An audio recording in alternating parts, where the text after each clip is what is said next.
Be quiet. Can you use a softer voice? Stop crying. It's okay to cry.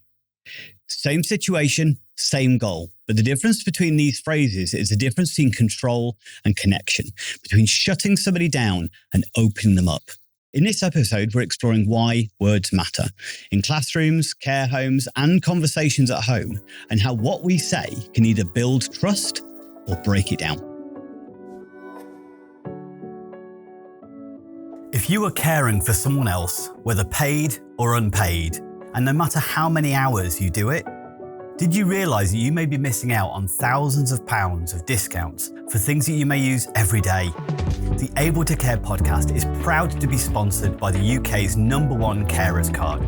Started by two best friends who recognise that carers deserve better and are 100% committed to helping to change the lives of all carers and bringing them together as a strong community. Carers Card UK provides support, recognition and rewards. It offers reassurance by providing an ID card that helps access emergency information when needed, while also unlocking discounts, a wellbeing hub, a carers circle tool and a community through their app. All of this for less than the price of a box of chocolates a year. There are discounts on gym membership, days out, electrical goods, clothing and even glasses. Let others know you care while taking a little care of yourself with an ID card you can be proud of. Visit carerscarduk.co.uk/promo code/able to care today to order yours.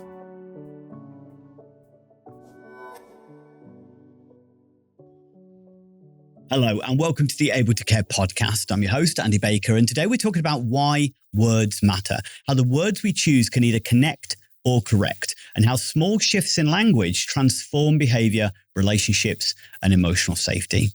So the core idea is that the language you use reflects our mindset. The words we say actually then go back in. It's framing the way we perceive something, and it frames how others see themselves as well as how they think that we see them. So let's say we're looking to manage two kids who are distracting each other in a classroom. And I say the phrase, "Do I need to separate you two?" This implies threat and control. If, however, I went over and went, "Hey guys, I'm wondering if you guys could just do with a bit of a break." Straight away, that offers a level of autonomy. It offers a level of emotional regulation. The objective is still the same, but our phrasing either positions us as a controller or a co-regulator. We're either a teacher or we're a tyrant, a dictator. So in behavioral science, language primes emotional responses. So not only does it affect how other people perceive our intentions, but it also helps us to frame how we see them. So safety cues calm the nervous system. So communicating in a safe way not only calms them, but it also calms us. Whereas threat cues, confrontational language, actually cues our activating defense system. So think about what happens to your tone when you're already stressed out. And how does that tone change what others hear, even if your words are kind? So although most communication is not about the words we use, it's the way we say it. It's amazing how the words we choose can actually affect our own internal feelings about our own kind of approach to a situation. So we think about emotional co-regulation, emotional safety. There's a principle we often refer to as like the instinct is the old adage of, big boys don't cry and stop crying. If you've got somebody who's upset and distressed, and we then say, stop crying, that one is we're teaching somebody suppression. We're teaching them it's wrong to express emotions. Well, shouldn't it be okay to express those emotions? So we might actually say exactly that. It's okay to cry. Because actually by telling somebody to stop crying, that's actually really hard to do if I'm really hurt or really upset. It means you're taking away my way to communicate my distress. But if we would say it's okay to cry, we're modeling acceptance and emotional safety. And in trauma-informed practice or attachment-aware practice, the right words aren't about being soft. They're about going, it's okay to be you in this moment. It's okay to have your emotions. For individuals who've not been allowed those emotions in the past, if you've got a child who's come from a traumatic background or an adult who's come from traumatic backgrounds, they may have often been told that they're not allowed to express themselves. it's not okay to feel anything. It's not okay to express those feelings. So suddenly a carer saying you're okay to somebody distressed might mean comfort, but the person hears dismissal. If we're going, you're okay, it's fine, stop crying. If instead we said, that looks really hard, I can see how upset you are, I'm here for you. Suddenly then we're validating and connection happens instead. We also need to think about moving from the phrase that I've heard, I know many of you who listen regularly have heard me say, from correction to connection. Behavior support isn't just about what we do, it's also about what we say.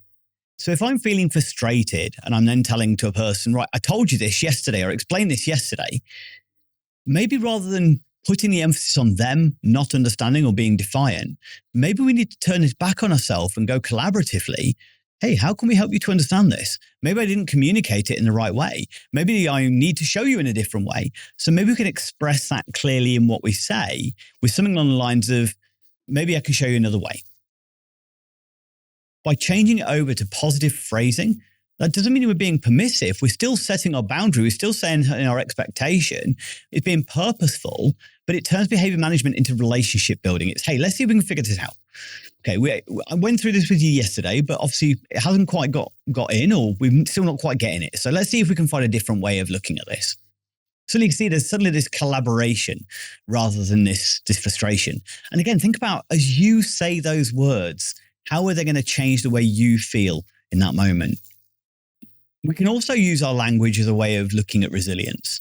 So when we're framing things, we always want to try and promote a growth mindset, that this isn't a fixed situation. You may have done wrong, but you can be better in the future. It's not about them being perfect now. We want to try and help people to overcome this fixed idea of themselves, that this is a journey rather than a destination. So if, let's say, we've got an individual who's trying to do something and we then invalidating their effort, going, it's not that hard, maybe we need to actually then validate their capability. Hey, I know this is hard, but I believe you can do it. And remember, you can do hard things.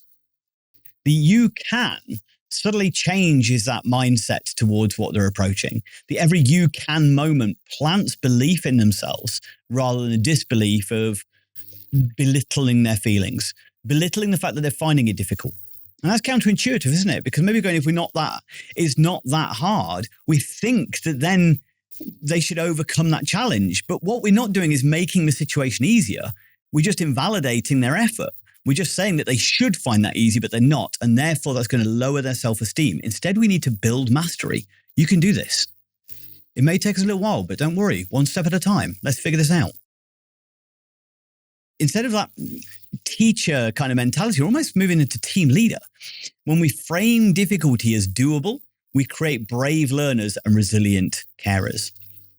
I'm a big believer. There's a famous quote, and I think it's from Thomas Edison, but please don't quote me on that. I'm quoting him on this, is if you believe you can do something or you believe you can't do something, you're probably right. So it's so important to kind of encourage that in others as well, in the language that you use towards others. So when we're thinking about replacing our language, even the way we kind of think about everyday practice, if we're kind of referring to, oh, what a mess when children have been playing, refer to what it is. Hey, it looks like you had fun. How about we clean it up? If we belittle and create it negatively, that children are exploring and engaging their environment, straight away, then we're belittling the very nature of what we want children doing more. We often say, don't we, that, children aren't allowed to be children anymore. We encourage them to grow up too quick. But then think about the phrasing we use of like the moaning at them when they've made a mess, telling them off when they've got wet. And another one that sometimes couples will do, will belittle each other by making comments going, oh, I can't believe your dad let you get wet like that, which means that you're undermining your partner in a relationship, whether you're together or not, it's irrelevant. You're undermining your partner in that particular moment. So when we're talking about different language, try and think about replacing the negative for a more positive framing. If you're looking at, when we're looking at replacing, if you say we don't talk like that, think about what you do want. This is one of the principles from my book, Targeting the Positive, is always focus on what you do want rather than what you don't want.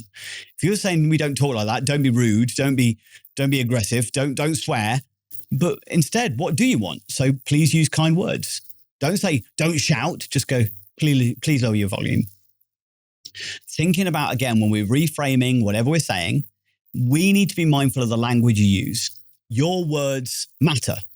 So try this week at one point, think and be mindful about something you say that maybe is negatively focused, something that gives an air of authority rather than understanding and connection, and try it differently. Even if you make a note of it and try it differently next time. In my 6-stage target model, we identify the behavior. So recognize that in yourself. We then try and understand, why did that come from? Why did I say that rather than the more positive framework? Is that coming from scripts or beliefs or attitudes? Or was I frustrated in that moment? And then start creating the proactive plan. What will I say next time?